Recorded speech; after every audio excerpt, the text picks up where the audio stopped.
আমার মা সুচিত্রা সেনের অন্ধ ভক্ত। আমি তখনও ফিল্মে আসিনি।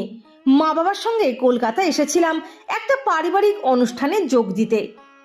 সেই সময় অনুষ্ঠান বাড়িতে 7-17 কাজের মধ্যে হঠাৎ দেখি আমার মা ভ্যানিশ। সারা দুপুর মায়ের কোনো পাত্তা পাওয়া গেল না। সন্ধ্যের মুখে মা ফিরে এলেন। বাড়ি শুদ্ধ লোকের টেনশনের আগুনে জল পড়ল, কিন্তু আমি ততক্ষণে ভীষণ রেগে গিয়েছি। ঝাঁকিয়ে মাকে প্রশ্ন করলাম, কোথায় ছিলে এতক্ষণ? মা সরাসরি কোনো উত্তর দিলেন না, বললেন পরে বলছি। এতে আমি আরও রেগে গেলাম। তখন আমার মা আমাকে পাশের ঘরে টেনে নিয়ে ফিসফিস করে বললেন, একদম চেঁচাস না, সিনেমা দেখতে গিয়েছিলাম। আমি অবাক। কাজের বাড়িতে কাউকে না জানিয়ে তিনি সিনেমা দেখতে চলে গেলেন। কি এমন সিনেমা? পরে মা আমাকে জানালেন যে সুচিত্রা সেনের নতুন ছবি এসেছে,